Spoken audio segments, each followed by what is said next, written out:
Welcome, everybody. This is Media Burns monthly virtual talks with video activist series. Tonight, we are thrilled to be joined by Christine Noschese and Tanya Goldman for a screening of Christine's video, her first ever video, Women of Northside Fight Back, which is exactly the kind of inspiring, rousing documentary about collective action and tough broads fighting back that we need right now.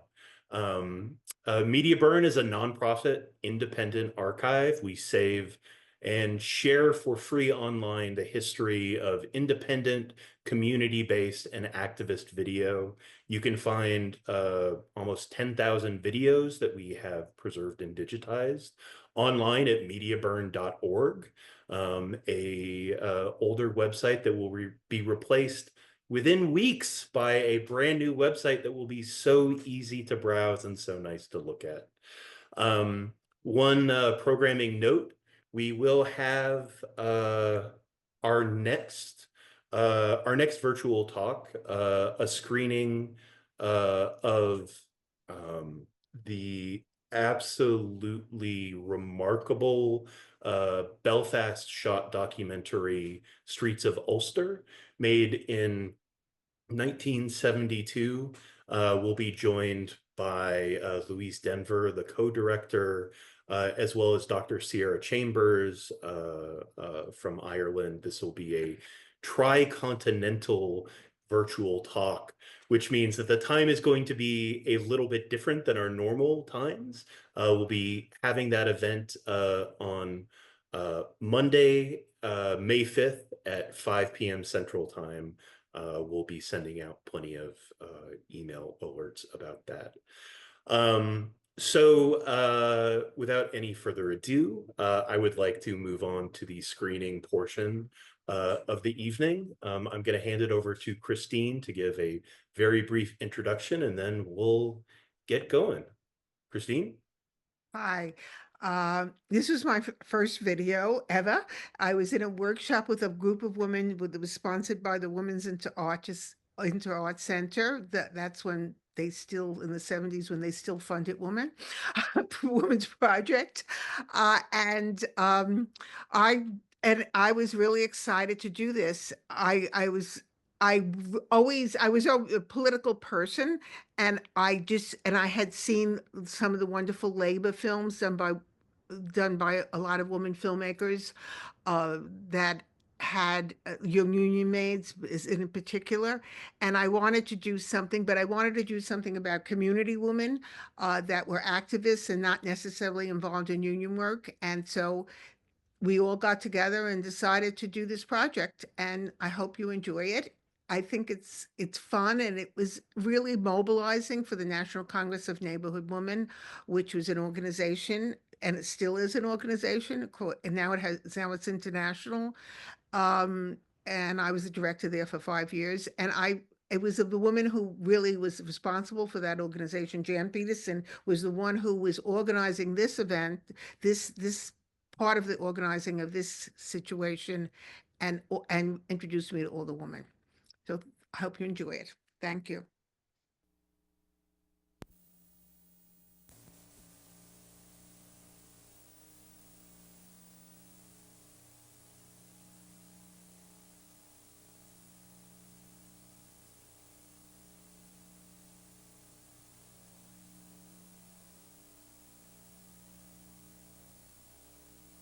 This is where our old house stood. It's not here anymore. It's going to be a big factory instead. And number 17 is just about where our rose garden started. Looking back now, I can't believe that quiet housewives, children, mothers, hardworking people could resort to this so-called violence as it would, you might call it. Violence not in throwing rocks or anything, but in demonstrations. As I say, that our community leader came like Paul Revere.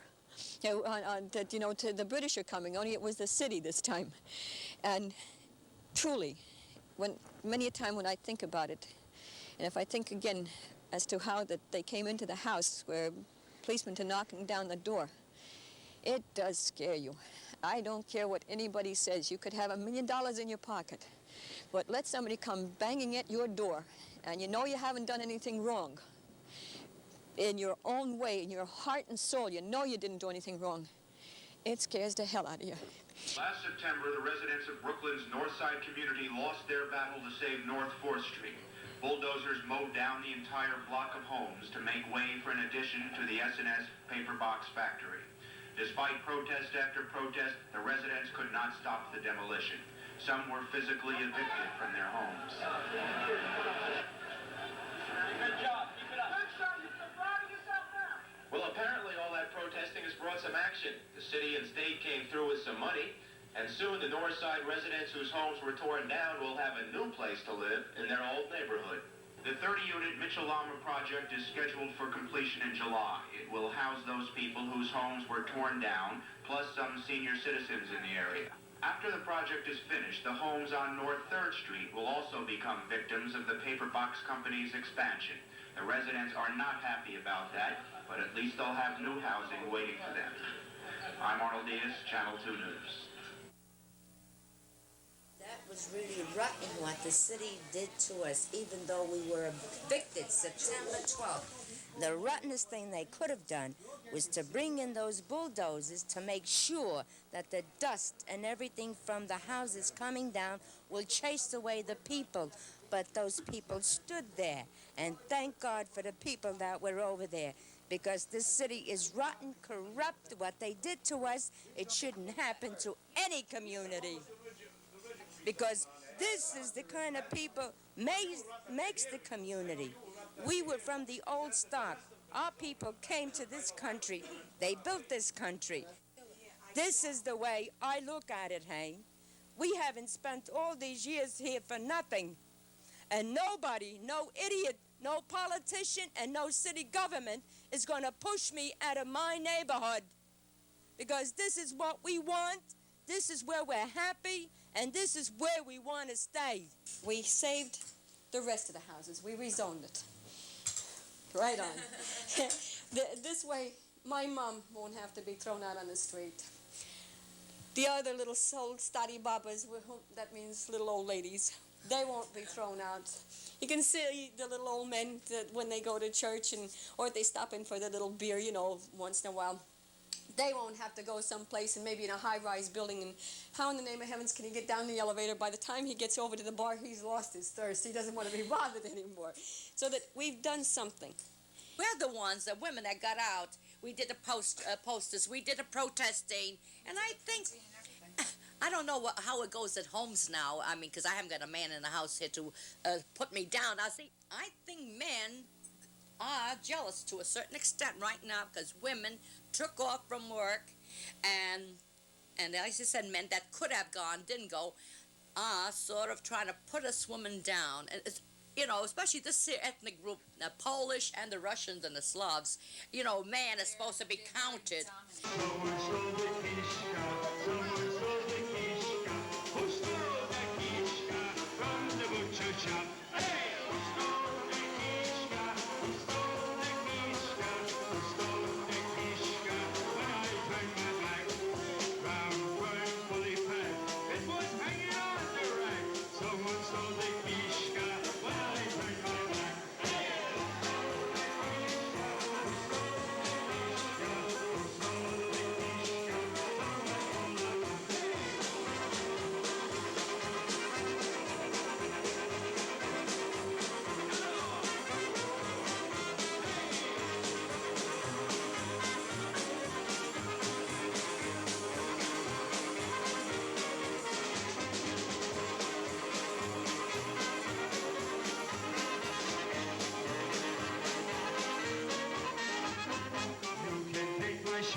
My blue suede shoes, my greenback, the Kishka.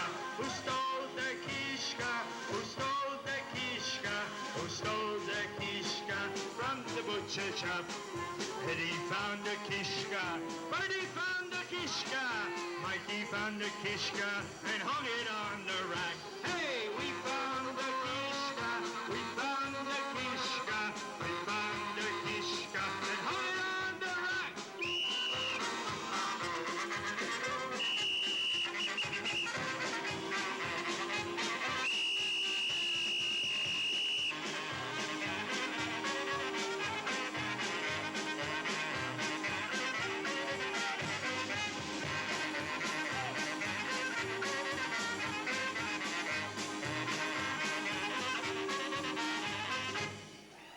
33 years. We're here 33 years exactly.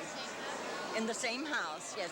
There are people in my home 75 years, would you believe it? And they don't want to get out either. It's the neighborhood, it's the people. It's the people in the neighborhood that you live with.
I'm gonna eat kapusta and talk to you, yeah, right? Very good kielbasa, yeah? Yeah, we're gonna go in a dance right over. You wanna go dance? We're not gonna Polish dance?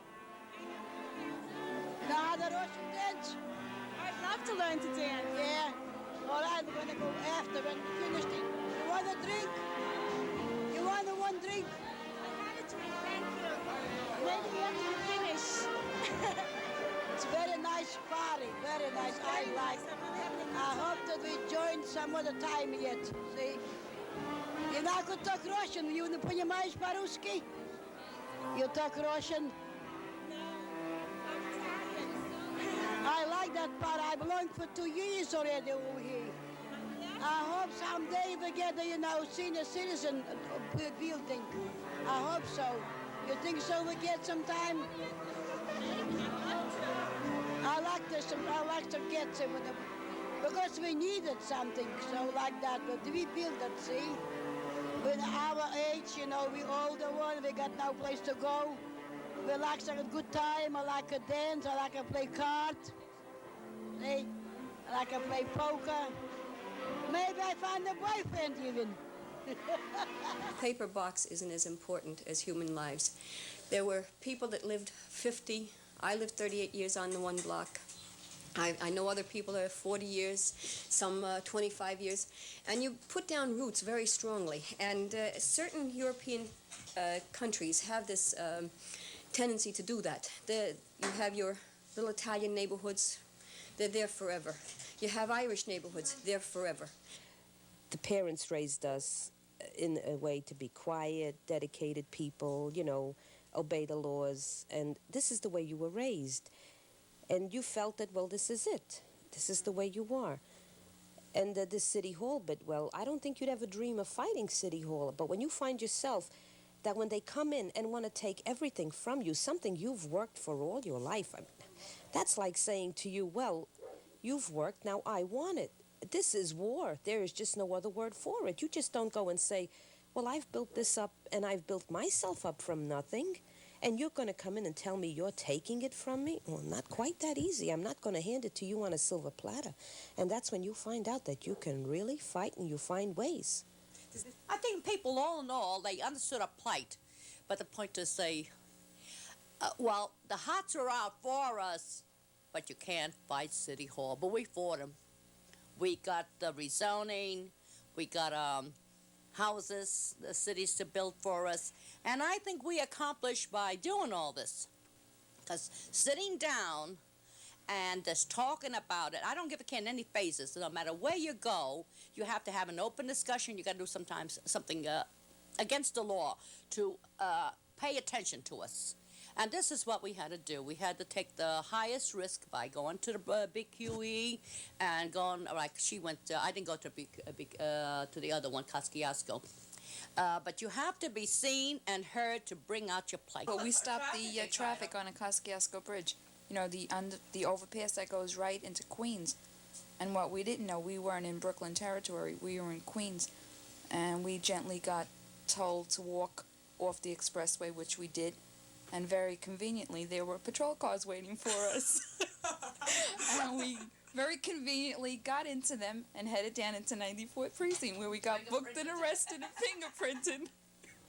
That was a thrilling experience. I mean, I never thought I'd come to the day, you know, especially when I call up and I tell my boss I got a headache, I won't be in. Then to call up later on, you know, and have to explain the whole thing. Tell them the time that I called. Oh, I had to laugh because the cop calls me up from 94th Precinct. He says, how do you say to me, Patricia Conyer? I says, yes. Well, she's in the police station. I said, what is she doing in the police station? You know, I knew what was going on. What's she doing in the police station? She says, for walking on, blocking up the bridge on Kosciuszko Bridge. I says, I didn't think it was against the law to walk on the bridge. Well, anyway, told me. I said, as long as you got her there, how's everything? She says, all right, she'll be out in a few minutes. I said, do me a favor. I says, will you please bring her down the patrol car? I know she'll be safe. It's embarrassing. I mean, can you picture a bunch of women up on a bridge, and like myself, and when we pushed a coffin around City Hall for the death of a Northside, I mean, you look pretty ridiculous, don't you? I mean, it would be just like me doing some streaking down Bedford Avenue. It's the same difference. And people don't like to make fools of themselves. I mean, if you come from an area where people are predominantly quiet people, to do something like this is totally alien to your nature. I mean, it's really, you'll fight with your husband, but to go up to fight City Hall, it's kind of hard. I mean, as I said before, that you never know if you're going to say the proper thing, and you mean so well, and then again, without the education, sometimes these people at the council chambers, you know, they look at you, and you think they're listening, but I've watched them where they go out and have lunch. This one is talking to that one. I wonder if they really hear us, and we want to be heard. And if any city official or any district leader or any politician in our district that wants to work with us, we'll work with them anytime, but for our good, not only for his good. We made no trouble. We were law-abiding citizens. We didn't hurt nobody, yet they did. From here on in, I fight now, and not with words. If I have to resort to something better than that, I will do it to fight for my community. I think a woman has more voice in fighting with her mouth than her fist. That's what it is. I think, well, how's it, speak softly and carry a big stick was Teddy Roosevelt's way. And I think women now turn around and say, never mind the stick, open your mouths and speak up what you have to say, and you'll be heard. And that's what's going on now. What this woman's lib, I don't give a care. We are all humans. I don't give a care who you are. I don't give a care what color, creed, or religion you are. You're still a human being. What you believe in, you fight for it. Because if you're not going to fight for it, this next door man is not going to do it for you. This next door woman won't fit. But if you get a group that believes what you believe in to fight to maintain your community or the welfare of your school or so forth, so on, I believe to fight for your rights. Tried it on North 7th Street, you hear the same thing. You tried it on North 9th Street, same thing.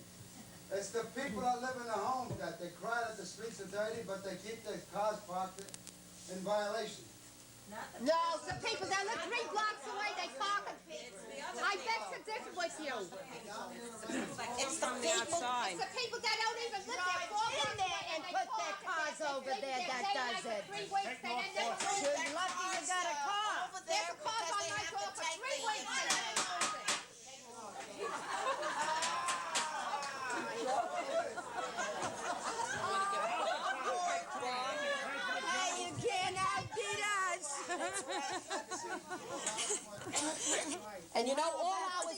Right. It's Northside, and then And you the keep other side calling and party. telling, and it always happens. Penny walk on And the with the sidewalk. trucks going with the motors on all night long, I had tried. enough of this. I'll tell you right now, it's true. They pass right by and they go, oh, S&S, keep on going.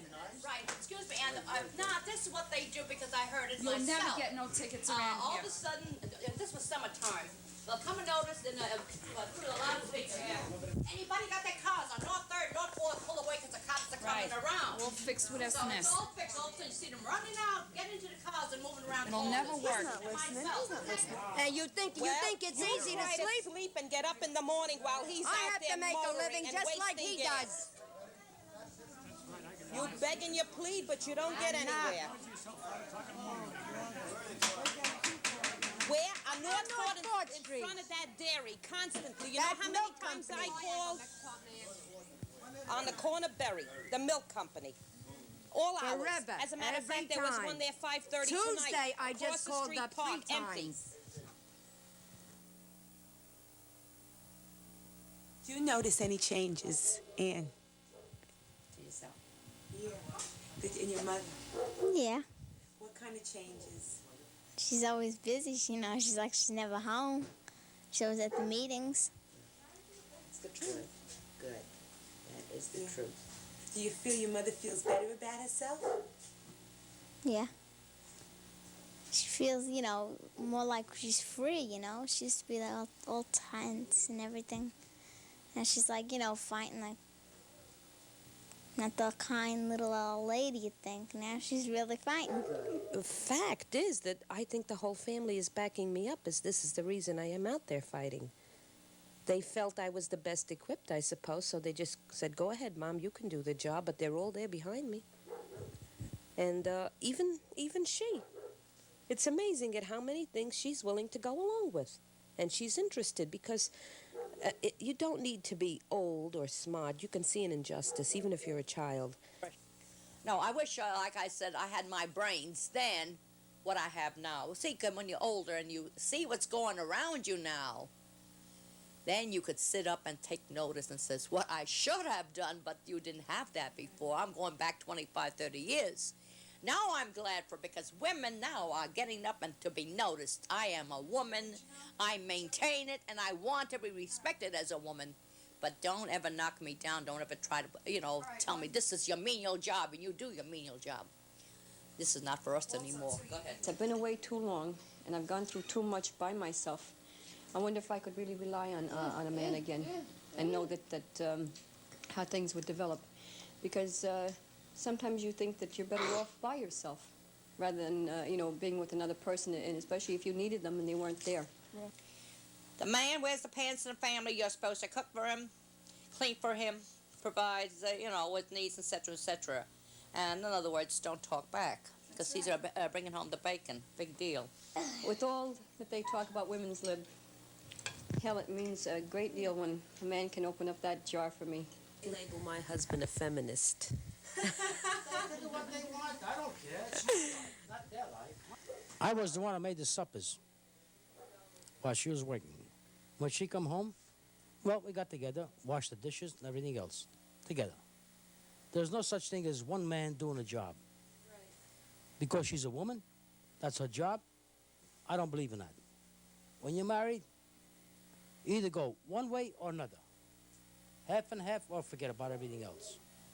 Look together, work together, but like I say, don't put down one or another. But I think women should get more equal rights, because I know I worked for a low salary, as my daughter mentioned. They always a man, always a manager, always this, always that. They never pushed a woman, because she didn't have the potentialities of doing, she's a woman.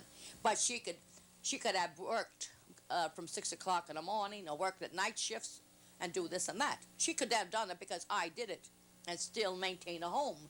So this is wrong.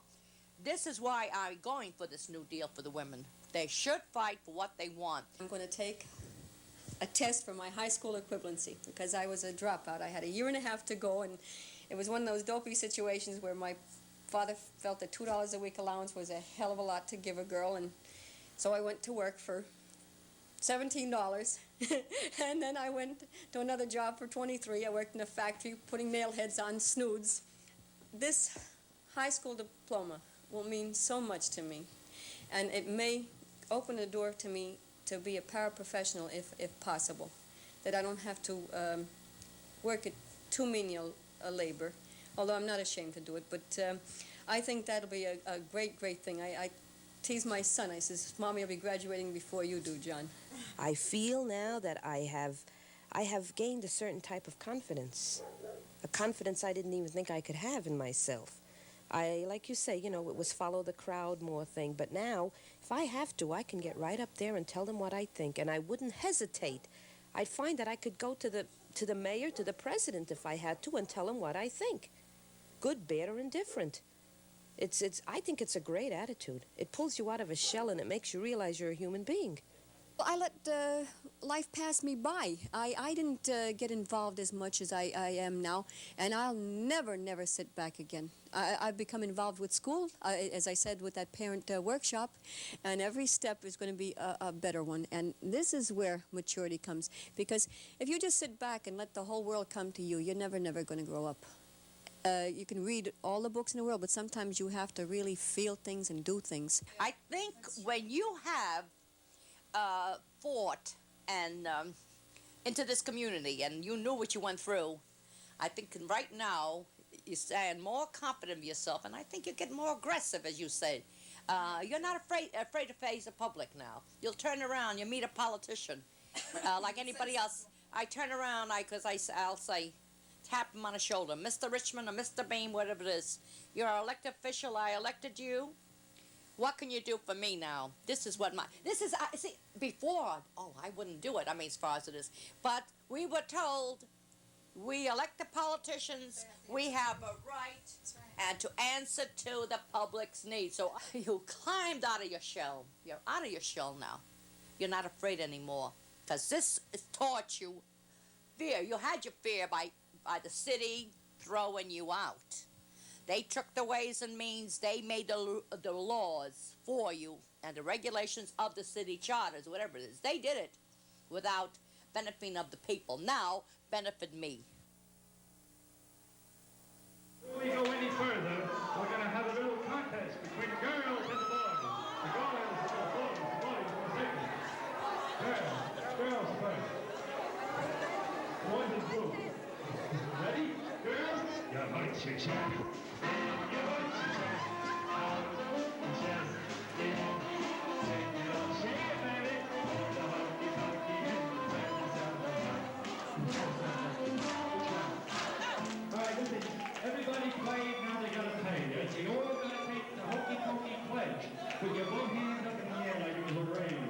And place them on your knees, like so. And repeat after me. Everybody's gonna get on their knees. And like this, like this. And repeat after me. I know in my heart what I have on my mind. And all I possess, I just stuck out behind. You put your right foot in, you put your right foot out, your right foot in, and you shake it all about. You do the hokey pokey and you turn yourself about. That's all about. You put your left foot in, you put your left foot out, you put your left foot in, and you shake it all about. You do the hokey pokey and you turn yourself about. That's what it's all about. You put your right hand in, you put your right hand down, you put your right hand in, and you shake it all about. You do the hokey pokey and you turn yourself about. That's what it's all about. You put your left hand in, you put your left hand down, you put your left hand in, and you shake it all about. You do the hokey pokey and you turn yourself about. That's what it's all about. You put your right ear in, now sit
Um, all right. Well, that was absolutely delightful. We're joined tonight by Christine Noschese and Tanya Goldman. Christine is a filmmaker and professor of radio, television, and film at Hofstra University. Women of Northside Fight Back, directed with Valerie Bouvier and Marissa Giuffre, was Noskese's first documentary. That led to Noskese's continued work with community organizing and the founding of the National Congress of Neighborhood Women. During that time, during her time with the National Congress, Noschese created more than 60 hours of video work documenting the projects of the NCNW, much of which can be viewed through the Sophia Smith collection at Smith College, which I have put a link to in the descriptions in the event pages for this.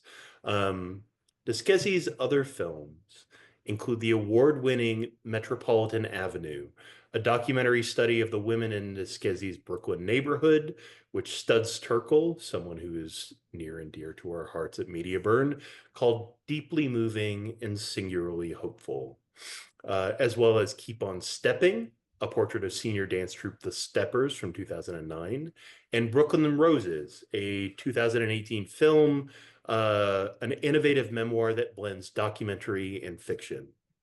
We're also joined by Tanya Goldman, who's a visiting assistant professor in cinema studies at Bowdoin College and an affiliate research fellow with the Wisconsin Center for Film and Theater Research, working on their Expanding Film Culture's Field of Vision project. Her research primarily focuses on histories of media access, with a particular focus on 16 millimeter film, activist media, and nonfiction film distribution in the 20th century. Her work has appeared in journals Cineast, Feminist Media Histories, Film History, the Historical Journal of Film, Radio, and Television, and Jump Cut, among many, many others. So, Tanya, would you like to kick us off? Yeah. Yeah, hi everybody. I'm on, right? Okay. Yeah, You so are, hi yes. everyone. Thank you for being here. Thank you, Adam, for inviting me. And it's a pleasure to get to talk to Christine about her film, especially because unbeknownst to Adam, I worked with Christine at Hofstra for several years and we overlapped. So there was an extra wonderful. And I happen to live very close to where the film was shot in the 1970s. So I can give you some updates on that at the end if anyone is curious. But what I want to do is, Christine, to get us started, can you tell us a little bit about how you came to work with the Women's Inner Art Center? Just give us a little background about yourself and how you started working with them. Well, I always wanted to learn. I started to be interested in film while I was a graduate student, and I changed my major from psychology to to media studies. It was a special graduate program that was sponsored by Howard Zinn at Goddard College. It was Cambridge Goddard School of Social Change, and so it was basically a woman, but it was a women's feminist program, and the women in the program were all feminists, and that's what it was called. So it was very funny at that time to call something that. But I was influenced also by a couple of people I know who had just done a film. One of them is in the audience there, but it was Jenny Goldberg and Harvey Shackman who had done a film, The Homefront. I think it was on film. Yeah, it was on film, The Homefront, and I saw this demonstration as part of it, one of the demonstrations, not in my film, that they shot about this neighborhood. So I went to meet, we all went to meet all the group of women in the Women's Into Art. So interestingly enough, all of the women in this project came from working class backgrounds, and a lot of them from Brooklyn. And so we were very interested in doing something on working class feminism and working class women, since most of the films that were made already were films that featured the past and the history of the union movement, and we were very inspired by them, but we wanted to do something on contemporary working class women in a neighborhood. And that's what was going on. And so that's what we did. And we investigated the neighborhood. We met this great community organizer, Jan Peterson, and Jan was working. I think she was working at a settlement house then, and she was helping organize this whole this whole community against what was happening and bring people in like Ron Schiffman from the Pratt Institute. And basically, I met her and we all met her. And I was a little shy then. People can't believe this, but I was a little shy. And we all went to this meeting, and there was at a funeral parlor director was holding, who was the big activist in the neighborhood. And Jan sort of said, "You have to say something." And all the women in the group said, "You say something." And I said, so I introduced myself and said we wanted to make a film. Was anybody interested in being in it? And what we were doing and stuff like that and stuff. And they really liked, they were all for it. And so it wasn't very hard to get them involved. I mean, they're also eloquent, of course. I mean, I like want to. It wasn't even like you, wasn't like you They're were, amazing. it wasn't like you were even having to choose from, you couldn't choose. There was once we thought we were going to focus on one person, and then we ended up, they were all so great that we made it was more of a collective thing. Yeah. So in the Just one beginning.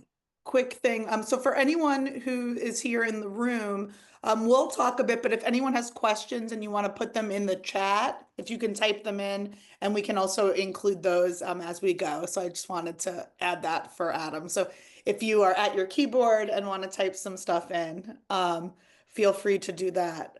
But sorry, yeah, so back on there. I mean, yeah, there's just, I mean, the women, they come off the screen. I mean, and we can go on and talk about why it's so inspiring now and so on and so forth, but they're just so wonderful. I know when we were talking about the work, you talked about being specifically attracted to this project because these were women who weren't in a union. I mean, that was sort of your intervention here, was looking at people who were, just, can you tell us a bit more about the women and who maybe they were and what kind of work they Most of did? these women were doing what were cleaning houses and I mean cleaning offices, not houses, cleaning offices in Manhattan. They weren't unionized. A lot of them worked at night. This is not this was a poor community, and they worked all their lives. And it was very interesting, because they would to get involved, they would have to say lies to their bosses of why they were out and stuff like that. But I didn't focus on a lot of their background because it was just focusing on this event. But that was something that was being politically at the time. I know Jan was a member of CORE, and she decided she wanted to really help bring about coalitions in this white working class neighborhood within the whole community. In fact, the first thing I did after making this film was organize the first McCarran Park Festival, and I had the people were to sort of bring the community together. That was my first organizing job. Well, one of the things I love about this film, and it could have just been in terms of, and I still call it film, even though it's a video, so I should be more technical. This video, um, that I love is at some kind of that you're, and the whole end when you're filming them sort of at a community gathering, as opposed to, because I sort of, what I find refreshing about this, and it could also just be temporarily when you made the work, but it's sort of, there are so many images that we see of protests and things, but this is not that. This is, the interviews. I like that you have the television, and then we see them sort of going about their lives at this kind of community gathering. So can you tell me sort of a little bit more about how, how you thought about assembling the work, and were you went after the strike or after the major action was over, so you were, interviewing them afterwards. And this was a celebration. But you were also at that meeting, they were arguing about something else, but they were certainly outspoken. And I think that was what was interesting to me, is how they felt like a new sense of self after their activism. And I felt like that it was a whole community that felt a new sense of self, and it took a community to organize it. If we didn't have really much footage of the demonstrations or anything, this was like a no budget production. Yeah. You can imagine, and thank God for half-inch video, because I don't think this film would have been made if it wasn't for half-inch video. None of us would have made anything. First of all, it was easy to learn. It was accessible. We were all cutting these stupid on one reel to reel. And also the Women's Into Art Center was a fabulous situation. I mean, it was great. It was a Women's Into Art Center, and it was all women, and it was funded by the New York State Council of the Arts, and it really brought women together from all different backgrounds. And I think that really was part of this whole feeling at the time. That was part of, and I certainly loved the celebration. I certainly felt like the joy of the community. We only see struggle. Oh, struggle, struggle, struggle, struggle. What is the struggle for? The struggle is for community and people being together and people having fun and enjoying life. That's what the struggle is for. And that's the part we don't get to see enough when we look at a lot of political films. Yeah, I completely agree with you, because I think about that, so often it's that even though amidst there's so much, camaraderie and friendship, even when you're protesting, there's still so much joy within the community. And I like that sort of gets really well filtered in this work. So I'm wondering if you can tell us a bit about who saw this film, tell me a bit, as someone who's always interested, for me, in media access. So you made the film. Who saw the film? Was it in any festivals? Did you show it to the community, and so on and so forth? So we showed it at the first get-together meeting where the National Congress of Neighborhood Women was formed in Washington, that was sponsored by HUD. I believe it, Gino Baroni at HUD. And that we showed it then. And it was really inspiring to all of these women. And we showed it, and we kept on showing it at all of these big events we had. But it was shown to the public, the real public. So it was always an inside thing. It was always shown in working class communities because we did it ourselves.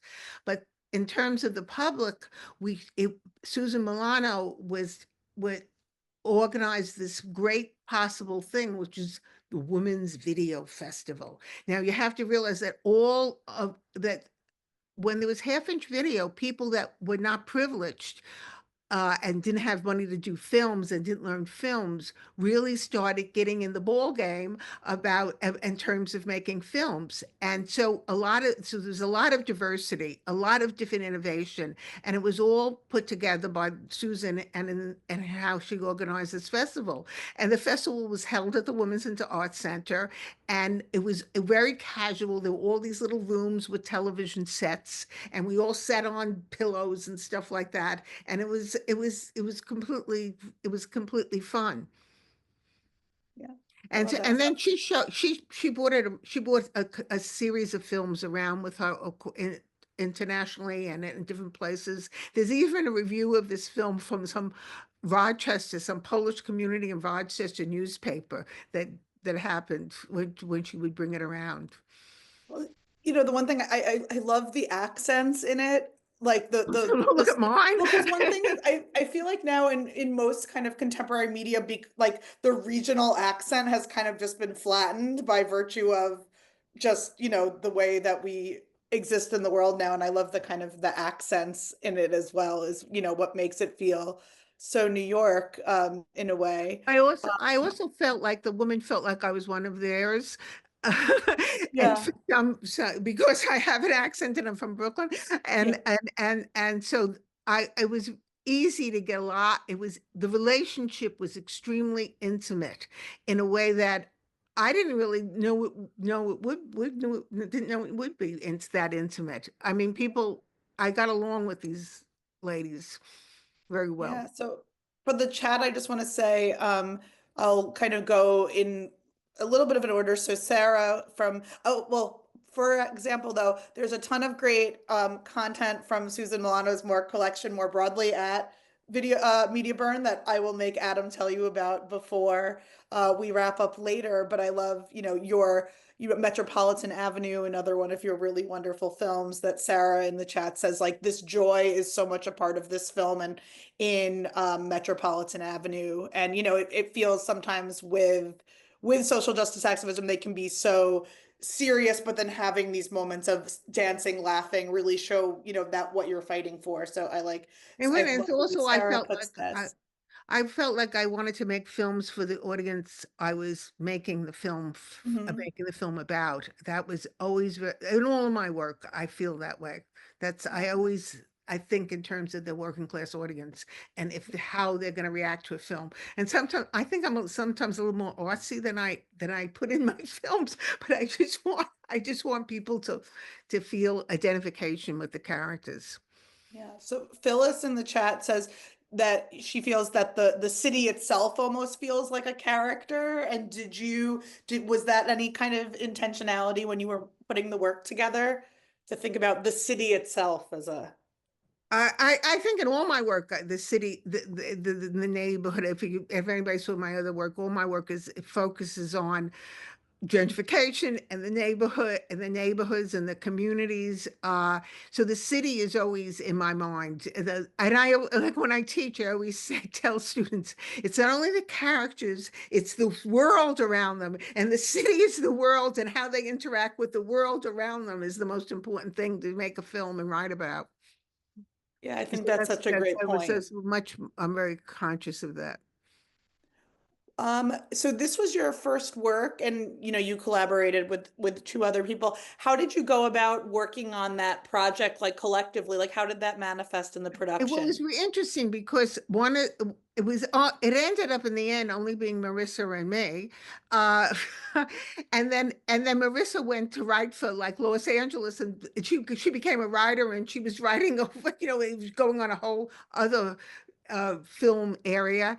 And one of the women we originally were focusing on Adele, who is the woman who is outside talking with a little girl, and we thought maybe she could be the whole film. And so as we were getting more we shot everybody first, and as we get so our ideal beautiful footage was always on Adele.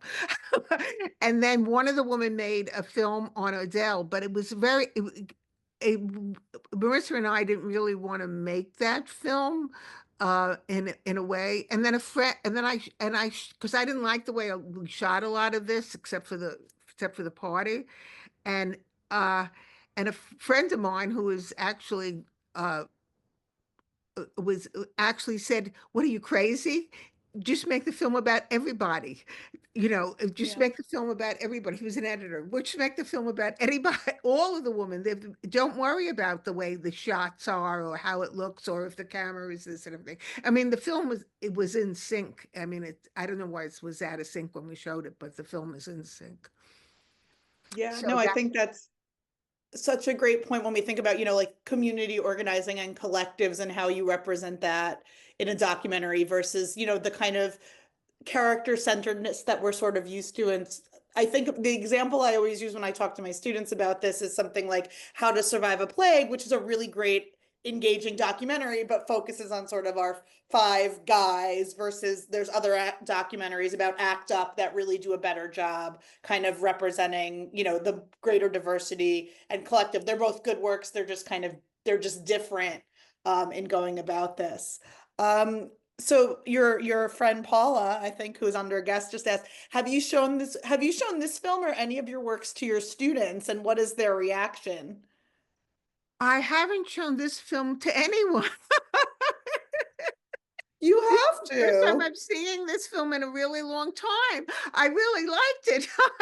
I didn't realize how much I liked it. I know I guess because I'm teaching film, and even though we're not doing film anymore, I was always showing films to them, but I don't really show my own work to my students. I show other people's work.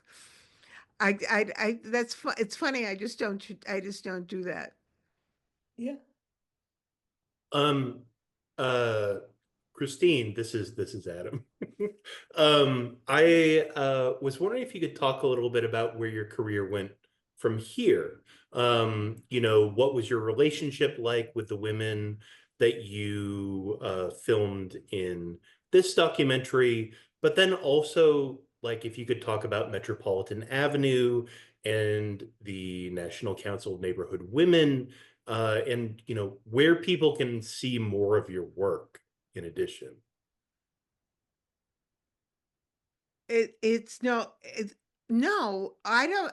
I think that it was people don't know this. A lot of people don't know this, but I was accepted to NYU Graduate Film School, and I had to make a big decision.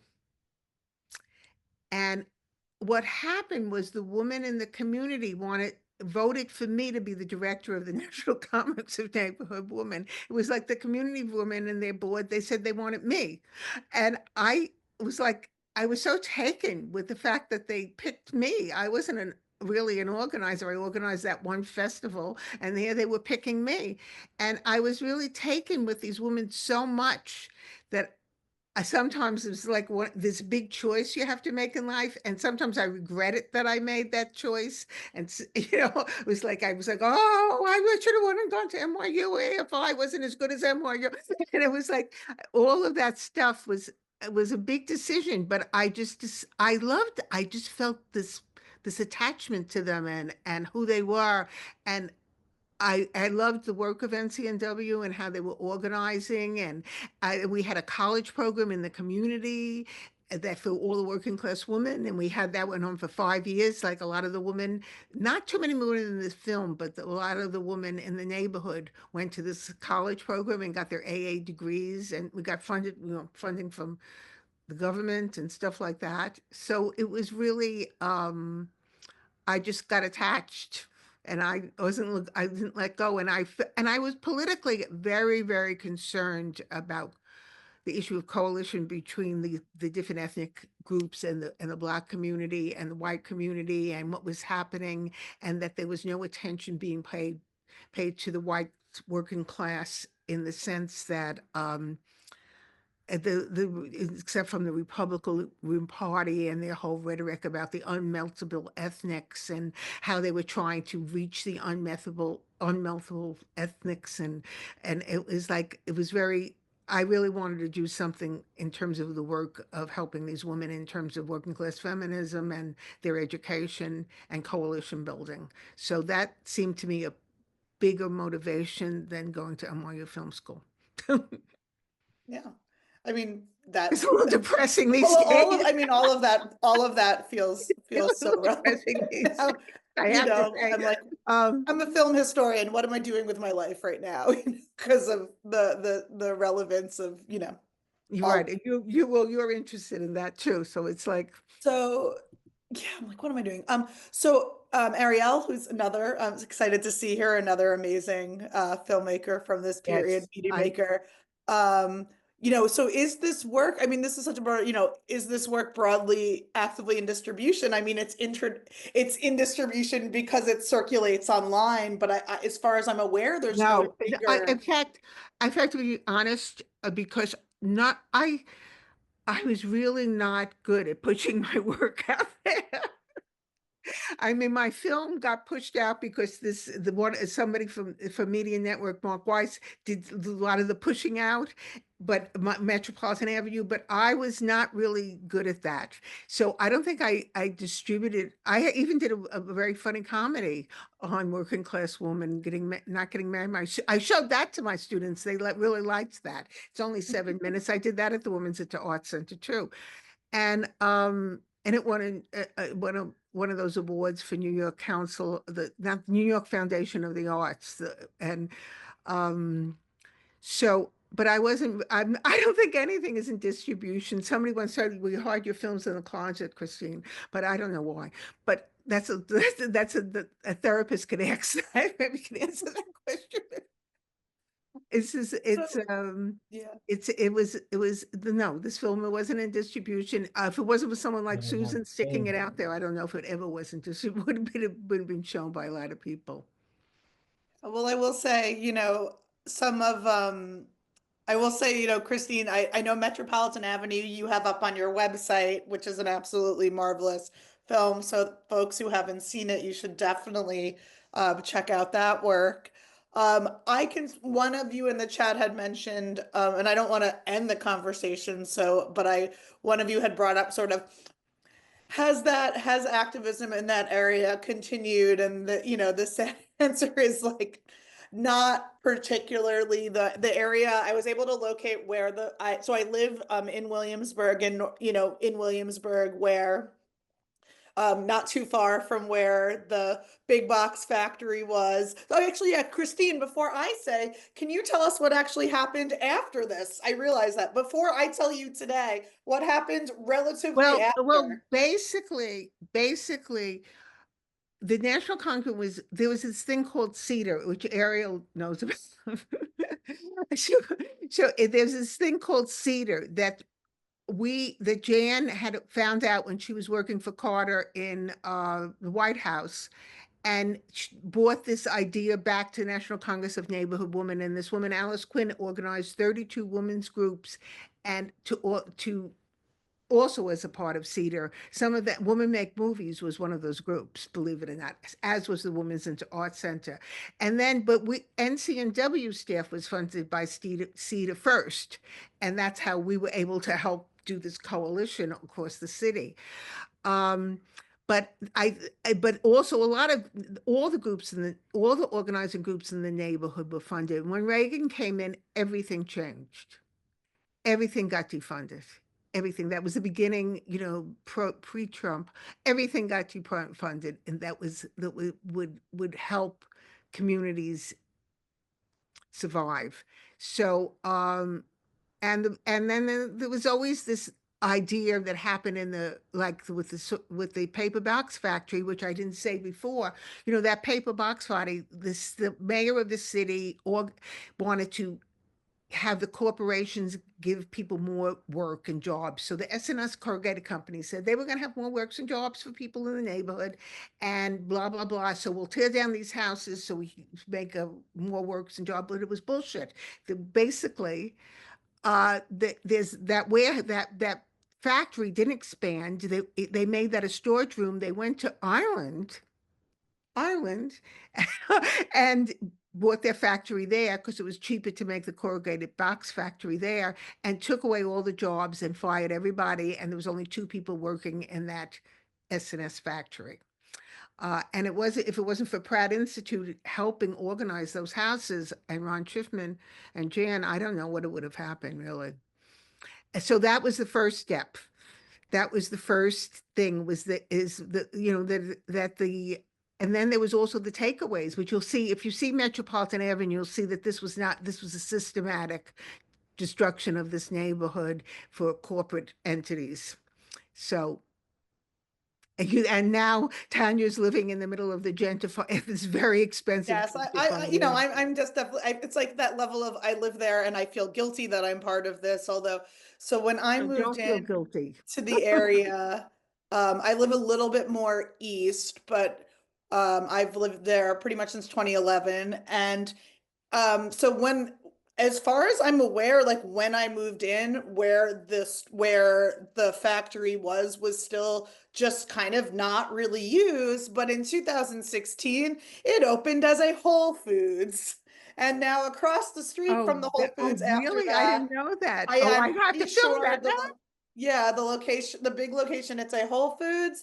There's like a Levi's store. There's an Equinox gym, or sort of the area where it is. And then across the street, there is a Sephora and an Apple store. The Apple store is also there. So to think, the question of the gentrification has just kind of, completely accelerated in Williamsburg. But in the 80s and 90s, you didn't want to, like, it wasn't really a happening spot at all. You didn't want to be there. Jan offered me to buy her house for $10,000 on Driggs Avenue, and I said, I don't want to live here. I live in I don't want to live here. I live in a rent stabilized apartment, but I didn't want to live there. Yeah. So, It was the like it was neighborhood really is hard. But the Italian community and the Polish, outside of some of the places, the Northside was much worse off than some of the other ethnic communities in terms of how they survived. It was pretty nice in the Graham area section in that ethnic enclave. Yeah, over in Graham, a little more east was worked Yeah, out it a was little little better. because it was little houses and people owned their little Yeah. houses, and so the houses were those houses were worth about, I mean, not more than $9,000 that they tore But down but at that now they'd time. be worth millions. I mean, just all, real estate is all speculation. So, But it's also sad because yeah. like I try to say, like people I know from NCNW, like those not those women, these particular women, but I know people that were activists and community activists and in the United States, they voted for Trump after 2 years of a coalition activism and everything. And so it was a very disheartening experience. It was very weird. And then when one group showed woman Metropolitan Avenue in like this big place in Greenport, probably near you, was like a big mall with a gym and everything else, and people had earphones on and they were looking at Metropolitan Avenue in this space, and it was like, oh my God, their Huh. party deserted them. And this is, Wow. their party deserted them. And like the woman, and it was like pretty obvious to me that they felt like they were sold down the river by a lot of the policies that the New York mayors had. Yeah. Yeah. And that was real for them. Yeah. Adam, I think Um, you have one or two questions you want to wrap us up, or anyone else as we yeah, yeah, start. yeah. So this was absolutely wonderful. Thank you both for, sharing this film and for this conversation. But Christine, I'm wondering if you could sort of close us out by talking a little bit about the Women's Inner Arts Center and the sort of the state of video production in New York City at the time that you made this. Like, why did you come to video and how did you get to the Women's Inner Arts Center? Uh, it was pretty well. First of all, I knew actually Harvey, who's here. Harvey is here, looking at this. Him and Jenny Goldberg made this other film, but they weren't working on video. But I knew that video, a lot of people were working on half-inch video, and so I thought this was something I could afford, unlike people that were working at other political groups that were working on film. So I went there, and a lot of women were, a lot of people of color were working in this half-inch video. It was very much a thing then that people that it was supposed, it's like, it was a progressive movement. It's like the video freaks were working on video. All of these little different, there's well, Tanya probably knows more of them than me, but all of these different collectives of video groups. There was NYU was working on half-inch video. The students, they had a half-inch video center in the middle of there was all of these groups that were working on half-inch video, and they did everything. They went to demonstrations, they went into churches. I remember filming the Young Lords. I remember, and there was a big thing in a church. I remember all of this kind of activity where everybody was with their little and they were heavy, but their porta packs on the subways, going to events and filming things. So I think that there was so much material then. It was sort of amazing, and it really provided access to you being able to make things without having to spend any money. Was there any overlap with the Art Center with, say, like, because Electronic Arts Intermix at this point had just Yes, kind of it started, was, and the and Susan kitchen, was like, part of there were people that worked from different places and brought things together. But the Women's into I took my first film class at the Women's into Arts Center too, and made my first film, which was Mary Teresa, which was a 7-minute film uh, in Neapolitan and in Neapolitan and English, and I used senior citizens from the community in the film. And that was really exciting. I mean, it was that they provided the only opportunity that I knew of for women to, and I wanted to work with women. I had taken a class. I actually had taken a film class before at NYU as a summer intensive film class, and there were only 4 women in the whole class of 38 people, and we all were in our own group. And I hated it. I hated being like the 4 women out of 38 men. It was just not comfortable for me and what I wanted to say in my own voice. And so it was comfortable for me to go into the Women's Into Art Center.